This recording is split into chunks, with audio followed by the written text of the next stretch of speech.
Big ব্যাশের আগামী আসরের পর্দা উঠবে 14ই ডিসেম্বর। আসন্ন এই টুর্নামেন্টের এক ঝাঁক পাকিস্তানি ক্রিকেটার সুযোগ পেয়েছেন। যদিও তাদের বিগ ব্যাশে খেলা নিয়ে ধোঁয়াশা দেখা দিয়েছিল, এবার সেই ধোঁয়াশা কিছুটা হলেও কাটতে চলেছে। পাকিস্তানের গণমাধ্যম জানিয়েছে তাদের সবাইকেই দেওয়া হচ্ছে অনাপত্তিপত্র, অর্থাৎ এনওসি।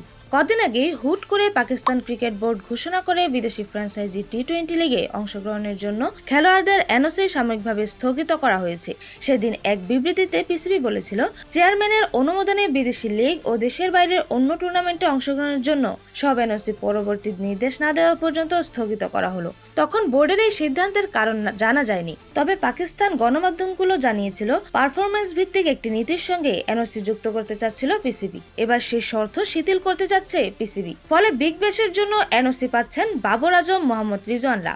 এবারের বিগ ব্যাশ লিগে সিডনি সিক্সার্সের হয়ে খেলবেন বাবর আজম। ব্রিসবেন হিটে দেখা যাবে শাহিন আফ্রিদিকে। মেলবোর্ন রেনিগেটসের দলে আছেন উইকেটকিপার ব্যাটার মোহাম্মদ রিজওয়ান ও অলরাউন্ডার হাসান খান। গত আসরের মতো এবারও মেলবোর্ন স্টার্সের জার্সিতে মাঠে নামবেন গতি তারকা হারিস রাউফ। সিডনি থান্ডারের হয়ে খেলবেন সাদাব খান, আর অ্যাডিলেড স্ট্রাইকার্সে যোগ দেবেন পেসার হাসান আলী। পাকিস্তানি ক্রিকেটাররা এনওসি না পেলে নিশ্চিতভাবেই রং হারাতো বিগ ব্যাশ। এরকমই নতুন নতুন খেলার আপডেট পেতে অবশ্যই চ্যানেলটি সাবস্ক্রাইব করে রাখুন। ধন্যবাদ। লেভাজ নিউজ।